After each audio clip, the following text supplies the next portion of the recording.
Good morning students, कैसे हैं आप सभी ठीक ठाक होंगे। जैसा कि मैं आपको बताऊं, हमने 9 चैप्टर शायद कर चुके हैं नीट लेवल के लिए और साथ में KVS PGT बायोलॉजी की तैयारी के लिए। हमारा जो नेक्स्ट चैप्टर है वो है cell cycle and cell division. इसके भी 45 मल्टीपल चॉइस क्वेश्चन हैं और बहुत ही इंपॉर्टेंट है। एग्ज़ाम में कई बार पूछे जा चुके हैं, KVS में भी, NVS में भी पूछे जा चुके हैं। और साथ में आर्मी का जो एग्ज़ाम होता है, आर्मी में AWES, उसमें भी ये क्वेश्चन पूछे जा चुके हैं। तो गाइज़, आपको क्या करना है कि मेरी इस वीडियो को शुरू से लेकर लास्ट तक देखना है अगर आप मेरे साथ तैयारी करना चाहते हैं तो। चलिए शुरुआत करते हैं पहले क्वेश्चन से। पहला क्वेश्चन आपकी स्क्रीन पर है। In cell cycle DNA replication takes place in. Cell cycle के अंदर DNA रेप्लिकेशन कहाँ होता है? G1 phase, G2 phase, mitotic metaphase या फिर S फेज। तो in cell cycle DNA replication takes place in, तो आपका जो सही जवाब रहेगा वो क्या है? S phase. G1 फेज को हम क्या कहते हैं? G1 गैप 1 फेज कहते हैं, क्योंकि यहाँ पे सेल साइज क्या होता है? इंक्रीज हो जाता है। और S फेज की बात करें तो इसको सिंथेटिक फेज कहा जाता है, जहाँ पर DNA मॉलिक्यूल रेप्लिकेट करते हैं।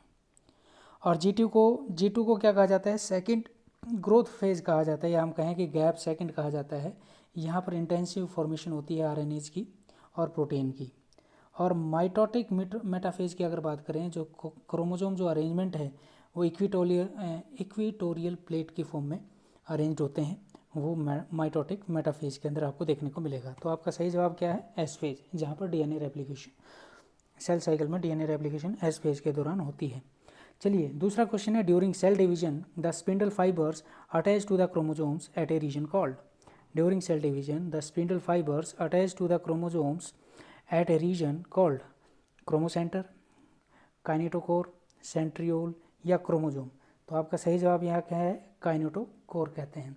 Kinetochore is the proteinaceous covering of centriole to which spindle fibres attached.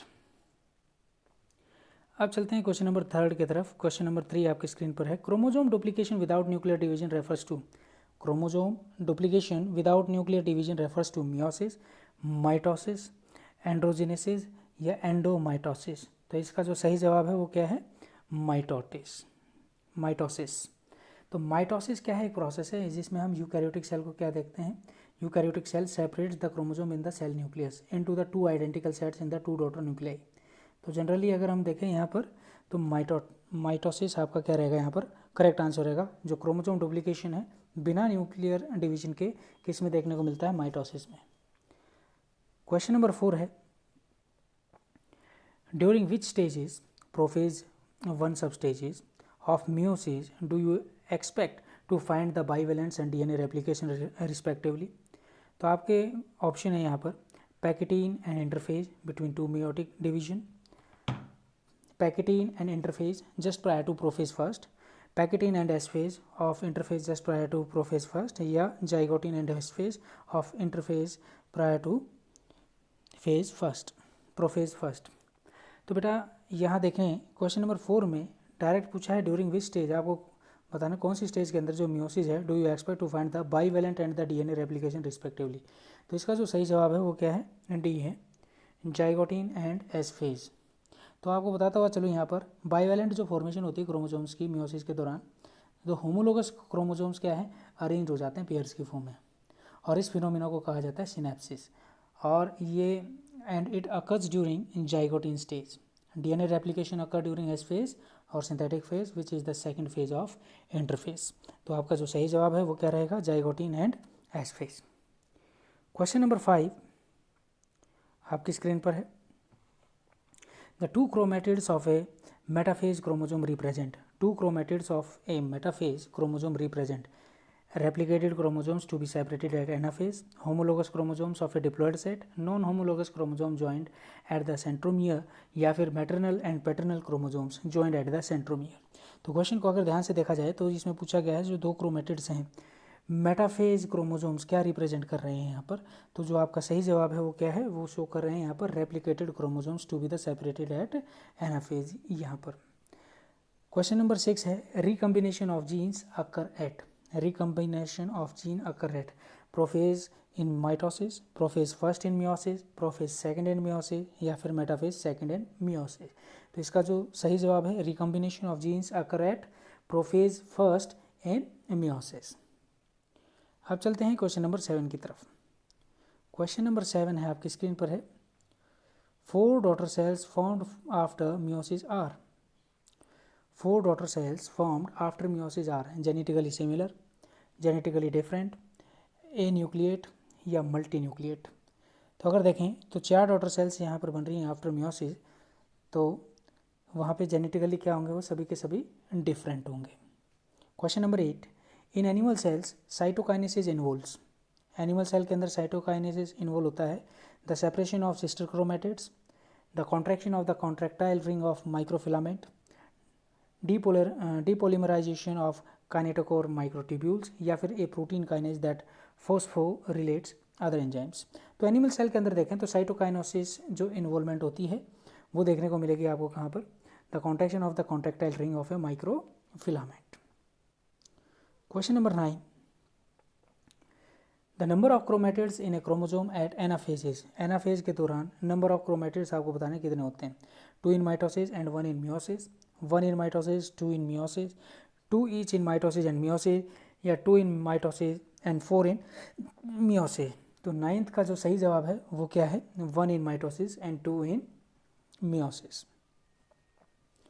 During cell division sometime, next question है, during cell division sometime there will be failure of separation of sister chromatids. This event is called interference, complementation, non-disjunction या coincidence। तो question number 10 का आप का जो सही जवाब है वो क्या है, नॉन डिसजंक्शन। अब चलते हैं क्वेश्चन नंबर 11 की तरफ। क्वेश्चन नंबर 11 आपकी स्क्रीन पर है, in which stage of the cell cycle histone protein synthesised in a eukaryotic cell. कौन सी सेल साइकिल की कौन सी स्टेज में हिस्टोन जो प्रोटीन है वो बनते हैं यूकैरियोटिक सेल के अंदर, during G2 phase of prophase, या during S phase, during entire prophase, या ड्यूरिंग टीलोफेज। तो आपका जो सही जवाब है वो क्या है, ड्यूरिंग S फेज, क्योंकि वहाँ पे रेप्लिकेशन होती है ना, तो इसलिए S फेज के अंदर। Question number 12, what is true about telophase stage. Telophase stage के बारे में बताना है कौन सी ठीक है, chromosome lose their identity as discrete elements, chromosome cluster at opposite spindle poles, nuclear envelope, nucleolus, Golgi complex and endoplasmic reticulum reform, या फिर all of these। तो क्वेश्चन नंबर 12 का जो आंसर है वो क्या है, ऑल ऑफ दीज, क्योंकि क्रोमोजोम क्या है, अपनी आइडेंटिटी लूज कर देते हैं, और साथ में क्रोमोजोम क्या है, क्लस्टर की फॉर्म में मिलेंगे। क्रोमोजोम जो क्लस्टर है एट अपोजिट स्पिंडल पोल्स पे मिलेंगे, nuclear envelope, nucleolus, Golgi complex और एंडोप्लाज्मिक रेटिकुलम दोबारा से बनेंगे। अब आता है भाई क्वेश्चन नंबर 13। क्वेश्चन नंबर 13 ध्यान से देख लीजिएगा, match column first with the column second and select the correct option from the codes given below. तो यहाँ पे दे रखा है column first and column second, तो ध्यान से देखना, disintegration of nuclear membrane, appearance of nucleolus, division of centromere, replication of DNA. तो यहाँ पे आपको दे रखा है एनाफेज, प्रोफेज, टीलोफेज, एसफेज। तो रेप्लिकेशन ऑफ डीएनए है, ये तो आपको पता ही है कि जो डीएनए का जो रेप्लिकेशन होता है वो कौन से फेज में होता है, 4th में होता है। अब वहीं पर डिसइंटीग्रेशन ऑफ न्यूक्लियर मेम्ब्रेन की बात करता हूँ, अगर डिसइंटीग्रेशन ऑफ की बात करता हूँ यहाँ पर, तो आप यहाँ पर देखेंगे कि ये प्रोफेज के अंदर होता है, और अपीयरेंस ऑफ न्यूक्लियोलस एनाफेज के अंदर देखने को मिलेगा आपको। डिवीजन ऑफ सेंट्रोमियर ये आपको कहाँ देखने को मिलेगा, अपीयरेंस ऑफ न्यूक्लियोलस कहाँ मिलेगा आपको, दोबारा से देख लीजिएगा इसको एक बार। यहाँ पे जो डिसइंटीग्रेशन है न्यूक्लियर मेम्ब्रेन का प्रोफेज के अंदर देखने को मिलेगा आपको। अपीयरेंस ऑफ न्यूक्लियोलस आपको देखने को मिलेगा टीलोफेज के अंदर, और डिवीजन ऑफ सेंट्रोमियर है ना, ये देखने को मिलेगा एनाफेज के अंदर, और आपको रेप्लिकेशन ऑफ डीएनए तो पता ही है, एस फेज के अंदर मिलेगा। तो इसका मतलब ए ऑप्शन आपका क्या है यहाँ पर करेक्ट है। Question number 14, the centromere is situated close to its end and forming one extremely short and one very long arm in. एक सेंट्रोमियर है, the centromere is situated close to its end and forming one extremely short and one very long arm as metacentric chromosome, sub metacentric chromosome, acrocentric chromosome, या telocentric chromosome. तो जो आपका सही जवाब है वो यहाँ पर क्या है, एक्रोसेंट्रिक क्रोमोजोम, सी ऑप्शन आपका यहाँ पर करेक्ट है। Question number 15, select the events that do not occur in interphase stage of cell cycle, मतलब वो आपको वही यहाँ पर इवेंट चूज करने हैं जो इंटरफेज स्टेज के अंदर नहीं आते। RNA and protein synthesis, cytoplasmic growth, polymerization of spindle fiber protein, disappearance of Golgi bodies and endoplasmic reticulum, DNA molecules in highly supercoiled stage। तो देखिए यहाँ पे कौन से नहीं आएंगे इंटरफेस स्टेज के अंदर, तो उसका जो सही जवाब है यहाँ पर वो क्या है, ए, क्योंकि जो CDE है ये आप जो देख पा रहे हैं आपको CDE, तो ये जो चीज़ है ये यहाँ पर क्या है, नहीं होती है इंटरफेज के दौरान। Polymerisation of spindle fibre protein नहीं होगा, डिसअपीयरेंस नहीं होगी Golgi bodies and endoplasmic reticulum, DNA molecules in highly supercoiled stage में नहीं आएंगे। तो इसका मतलब केवल जो इंटरफेस स्टेज के अंदर वो क्या है, RNA और प्रोटीन की सिंथेसिस होगी और साइटोप्लाज्मिक ग्रोथ होगा। तो ए ऑप्शन आपका यहाँ पर करेक्ट है। क्वेश्चन नंबर 16 है, the stage between two meiotic division is called interlinked and, the stage between two meiotic divisions is called interkinesis and, तो उसको क्या कहेंगे, is long lived, is followed by prophase first, is generally short lived and followed by prophase second, या involves duplication of genes and centrioles। तो इसका जो सही जवाब है वो क्या है, C, the stage between two meiotic division is called interkinesis and is generally short lived and followed by prophase second। अगला क्वेश्चन है आपकी स्क्रीन पर है question number 17, which is correct with respect to anaphase. Anaphase के according कौन सी बात यहाँ पे बिल्कुल सही है, centromere split and chromatid separate, spindle fibre attach to kinetochores, chromosomes are move to spindle equator, या chromatid splits by recombinase activity. तो कौन सी बात ठीक है क्वेश्चन नंबर 17 का, तो आपकी जो देखें तो पहले ही बात ठीक है। एनाफेज के अंदर क्या होता है, जो सेंट्रोमियर्स हैं स्प्लिट हो जाते हैं और क्रोमेटिड्स क्या हो जाते हैं यहाँ पर सेपरेट हो जाते हैं। क्वेश्चन नंबर 18 है, maximum cytoplasmic growth occurs in, सबसे ज़्यादा साइटोप्लाज्मिक ग्रोथ कौन से फेज़ में आपको देखने को मिलेगी, G1 phase, G2 phase, M phase, S phase.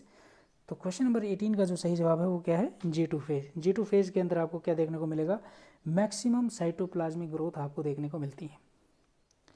Question number 19, diagrammatic representation of chromosomes of species is called karyotype, cryptogram, cladogram या आइडियोग्राम। तो समझ ही गए होंगे क्वेश्चन नंबर 19 का आंसर क्या है, आइडियोग्राम। डायग्रामेटिकली अगर हम रिप्रेजेंट करते हैं क्रोमोसोम्स को किसी भी स्पीसीज के, तो उसको हम आइडियोग्राम के तहत करते हैं। क्वेश्चन नंबर 20 है, क्वेश्चन नंबर 20 अगर देखें, which of the following events is incorrect for cell cycle, इनमें से कौन सी इवेंट है जो गलत है। All events are under genetic control, गलत बात है। Maximum cell growth occur in M phase, बिल्कुल सही है। DNA synthesis occur during only during one specific, बिल्कुल ठीक है। Centriole duplication occur in the S phase, बिल्कुल सही। तो जो पहली जो बात है वो क्या है, यहाँ पर गलत है, all events are under genetic control. अब बढ़ते हैं क्वेश्चन नंबर 21 की तरफ। The sequence of events by which a cell duplicates its genome, synthesis other constituents of the cell and eventually divide into the two daughter cell is termed as। तो आपको बताना है कैरियोकॉरिस्ट, I phase, cell cycle या M phase. तो 21 का जो सही answer है वो क्या है, डी, एम फेज। क्योंकि ए क्या है, डिप्लोटीन है, फिर बी में क्या होगा, डिसोल्यूशन होगा, सी में क्या पैकेटिन होगा और डी में क्या होगा फिर एनाफेज सेकेंड। क्वेश्चन नंबर 22 है, lampbrush chromosomes are seen in which typical stage. Lampbrush जो क्रोमोसोम है कौन सी स्टेज के अंदर देखने को मिलते हैं, mitotic anaphase, mitotic prophase, mitotic metaphase या मियोटिक प्रोफेज। तो 22 का जो सही जवाब है वो क्या है, मियोटिक प्रोफेज के अंदर आपको क्या देखने को मिलेगा, लैम्ब्रूस क्रोमोसोम्स आपको देखने को मिलेंगे। अब है question number 23, in telophase of mitosis the meiotic spindle breaks down and nuclear membranes form. This is essentially the opposite of what happens in prophase, interphase, metaphase या S phase। तो इसका जो सही जवाब है वो क्या है, prophase. In telophase of mitosis the meiotic spindle breaks down and nuclear membranes form। तो कौन से फेज में देखने को मिलेगा आपको, प्रोफेज के अंदर। क्वेश्चन नंबर 24 है, most cells divide if they receive the proper signal at a checkpoint in the blank phase of the cell cycle, M, G1, S या G2। तो 24 का जो सही जवाब है वो क्या है, G1 फेज में। ज़्यादातर जो सेल्स है वो डिवाइड करना लग जाती हैं जब अगर उनको प्रॉपर सिग्नल मिल जाता है चेक पॉइंट पर, तो G1 फेज के अंदर। क्वेश्चन नंबर 25 है, विच of the following carry the same genetic information, आपको ये बताना है कि कौन सा सेम जेनेटिक इन्फॉर्मेशन कैरी करते हैं, sister chromatids, X and Y chromosome, all autosomes या होमोलोगस क्रोमोजोम। तो ये तो मत पता ही होगा सभी बच्चों को। तो 25 का जो आंसर है वो क्या है, sister chromatids. Sister chromatids are the two identical strands of a duplicated chromosomes. Question number 26, question number 26 में आप देख पा रहे होंगे, a zoologist examined an intestine cell from a crayfish and counted 200 chromosomes each consisting of 2 chromatids at prophase first of mitosis. What would he expect to see in each of the 4 cells at telophase second of meiosis if he looked in the crayfish ovary? 50 chromosome each consisting of 2 chromatids, 50 chromosomes each consisting of a 1 chromatid, 100 chromosomes 2 chromatids, 100 chromosomes या 1 chromatid। तो 26 का जो सही जवाब है वो क्या है, D, 100 chromosomes and each consisting of 1 chromatid. क्योंकि 200 क्रोमोजोम होगा ना, तो 200 का आधा कर लीजिए तो क्या हो जाएगा 100, और सभी के अंदर क्या क्या होगा, एक क्रोमेटिड प्रेजेंट होगा। तो अगर देखा जाए तो मियोसिस क्या करता है, रिड्यूस कर देता है क्रोमोजोम काउंट को। तो डिप्लॉयड फॉर्म में था तो हैप्लॉयड फॉर्म में आ जाएगा, तो हैप्लॉयड फॉर्म में आ जाएगा तो आधे हो जाएंगे। ठीक है, तो ऊपर दे रखा है ना 2 क्रोमोजोम और 2 क्रोमेटिड दे रखा था, तो 100 क्रोमोजोम हो जाएंगे और एक क्या हो जाएगा, क्रोमेटिड हो जाएगा। अब चलते हैं क्वेश्चन नंबर 27 की तरफ। Which of the following is true of kinetochores. Kinetochores के रिगार्डिंग कौन सी बात बिल्कुल सही है, they are localized at the centromere at each chromosome, they are the sites where microtubules attach to separate the chromosomes, they are organized so that there is one per sister chromatid in meiosis, या all the above. तो question number 27 का जो सही जवाब है वो क्या है, ऑल ऑफ द अबव। सारी की सारी जो बातें हैं वो बिल्कुल सही हैं। क्वेश्चन नंबर 28 की तरफ चलते हैं। क्वेश्चन नंबर 28 आप देख पा रहे होंगे यहाँ पर, chromosomes movement during anaphase is the result of, chromosome movement during anaphase is the result of the molecular motors of the kinetochores that move the chromosomes toward the poles, molecular motors at the centrosome that pull the microtubules toward the poles, गलत है ये बात। Third है shortening of the microtubules of the centromere that pull the chromosomes toward the pole, बिल्कुल सही। तो भाई ए और सी ऑप्शन आपका क्या है, बिल्कुल ठीक है, तो डी ऑप्शन आपका करेक्ट हो जाएगा। Question number 29, programmed cell death apoptosis occur in the cells that have been deprived of essential nutrients, occurs only in cells that have damaged DNA, is a natural process during development, is signaled by the initiated of mitosis। तो programmed cell death, तो programmed का मतलब हो गया, तो यहाँ पे क्या हो गया, ये नेचुरल प्रोसेस है, डेवलपमेंट के साथ साथ होती रहती है एपोप्टोसिस। चलिए अब बढ़ते हैं क्वेश्चन नंबर 30 की तरफ। क्वेश्चन नंबर 30 है, आप यहाँ देख रहे होंगे, the following graph represent the changes in the quantity of DNA represent in the cell cycle at different stages। DNA content दिया हुआ है, टाइम दिया हुआ है, x दिया हुआ है यहाँ पर। तो what stage that place x, तो यहाँ पर x क्या है, एनाफेज, साइटोकाइनेसिस, मेटाफेज, इंटरफेज, क्या है ये चीज़, ये। तो 30 का जो सही जवाब है वो क्या है, साइटोकाइनेसिस हो रही है यहाँ पर। क्या हो रही है भाई यहाँ पर, साइटोकाइनेसिस। अब बढ़ते हैं next, question number 31, the absence of centrioles from higher plant cells means that during somatic cell nuclear division there is, option है, no apparent organizer of mitotic spindles, no equatorial arrangement of chromosomes at metaphase, no new cell wall laid down at telophase, या no spindle formed।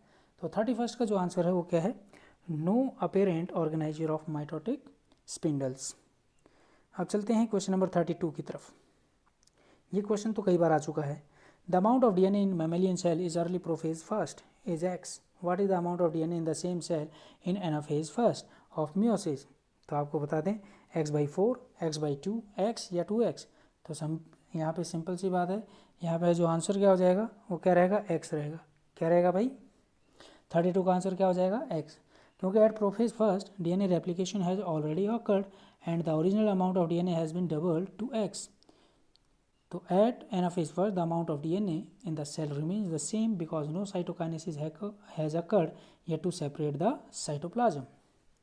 Question number 33, fully differentiated cells which do not divide are supposed to be in, fully differentiated cells which do not divide are supposed to be in G1 phase, G2 phase, S phase या G0 phase। तो 33 का जो answer है D है, G0 phase। fully differentiated cells which do not divide are supposed to be in G0 phase. Question number 34. A cell cannot divide if it does not occur. Hayflick limit, cytokinesis, restriction point या G0 phase. A cell cannot divide if it does not cross. तो 34 का जो answer है, 34 का answer क्या हो जाएगा? Restriction point. अगर कहीं पर रिस्ट्रिक्शन पॉइंट अगर नहीं होंगे तो क्या होगा? रिस्ट्रिक्शन पॉइंट, ध्यान से सुनिएगा, restriction point represent at a stage in G1 phase. If the cell has passed restriction point, it would divide. अगला क्वेश्चन है question number 35. Synapses is of blank kinds 1, 2, 3, 4. Synapses is of blank kind. तो 35 का जो answer है वो क्या है? 3. Synapses is of 3 kind. क्यों कहा है 3 kind? Pairing can be procentric, pro-terminal pairing or intermediate condition, also called as a random synapses which may occur simultaneously at all chromosomes. अब बढ़ते हैं क्वेश्चन नंबर 36 की तरफ. If a stalk has 2n is equal to 48 and scan microspore mother cell has 2n is equal to 24, then root cell and the microspores will have blank chromosomes respectively. तो इसका जो सही जवाब है 36 का वो क्या है? 48 and 12. 48 and 12 क्यों लिखा? क्योंकि जो स्टॉक है is the one that receives the graft which has 2n is equal to 48. तो this would produce the root which will have 2n is equal to 48. तो scan has 2n is equal to 24 would produce microspore n is equal to 2. Question number 37. A plant has number of chromosomes groups arranged at a equatorial plane of metaphase first whose 2n is equal to 50.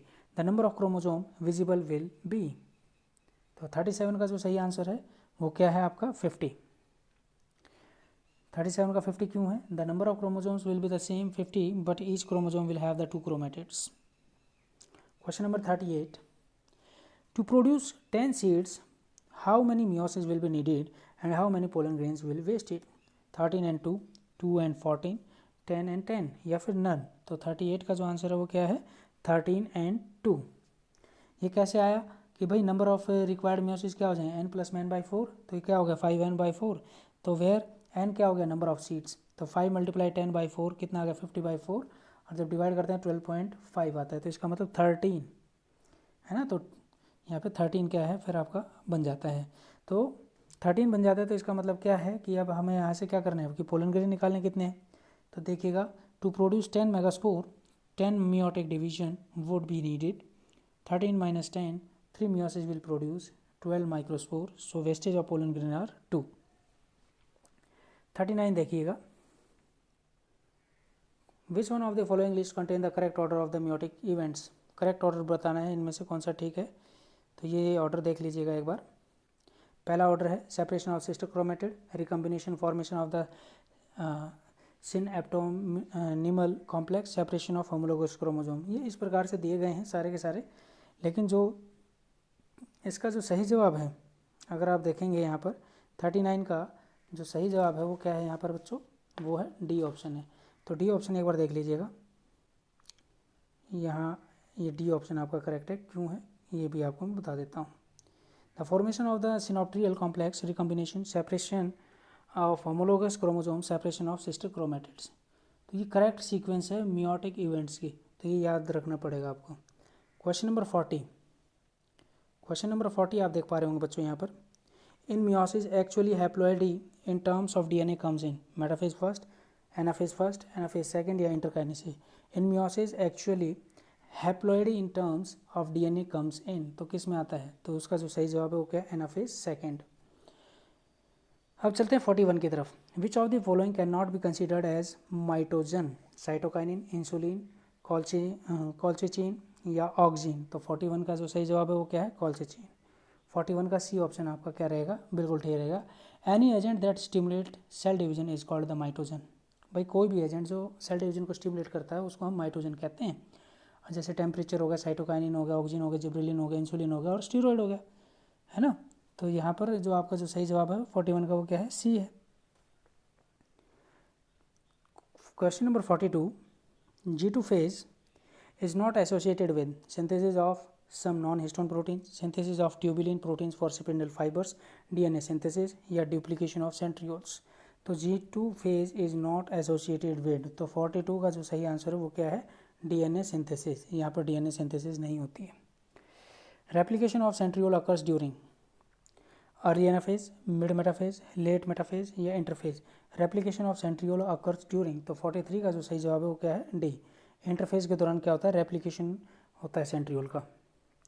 Question number 44, a cell in meiotic prophase can be distinguished from a cell in meiotic prophase by formation of tetrad in a meiotic cell, the terminalization of chiasmata in late prophase mitosis, jipping in early prophase of mitosis, या presence of only half as and many chromosomes in the meiotic cells। तो 44 का जो सही जवाब है वो क्या है, first, formation of tetrad in a meiotic cell. Question number 45, ये डायग्राम आपको देख पा रहे हैं सभी बच्चे, डायग्राम क्या शो कर रहे हैं यहाँ पर, सेल, यहाँ पे डिप्लॉयड क्रोमोसोम से नंबर क्या दे रखे हैं, यहाँ पर 4 दे रखे हैं। Which one of the following option shows the correct stage of a cell, correct stage बतानी है कि कौन सी करेक्ट है यहाँ पर, metaphase, anaphase of mitosis, anaphase first of meiosis या एनाफेज सेकंड ऑफ मियोसिस।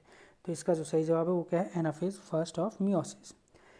क्यों है, क्योंकि the given figure shows the anaphase first of meiosis, क्योंकि in anaphase first the homologous chromosomes break apart while sister chromatid remains associated at their centromere.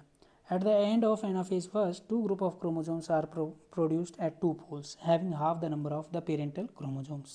So that is why the answer is the anaphase first of meiosis. तो guys ये थे आपके लिए 45 multiple choice question cell cycle और cell division से। तो मैं आपको बताना चाहता हूँ कि अगर आप मेरे साथ जुड़े रहेंगे तो कोशिश यही रहेगी कि जितने भी चैप्टर्स हैं जो बायोलॉजी से रिलेटेड हैं वो सारे के सारे आपको कराऊंगा, ताकि आपकी KVS NVS या फिर नीट 2020 की जो आप तैयारी कर रहे हैं वो कर सकें। और मेरे साथ जुड़ेंगे तो आप डेफिनेटली क्या है पास होंगे। तो मेरे चैनल को सब्सक्राइब करना ना भूलें, लाइक भी करें, शेयर भी करें। तो इसलिए जाते हुए इतना ही कहना चाहूँगा आपको, कल फिर मुलाकात करेंगे आपसे नए टॉपिक के साथ। जय हिंद, जय भारत, नमस्कार।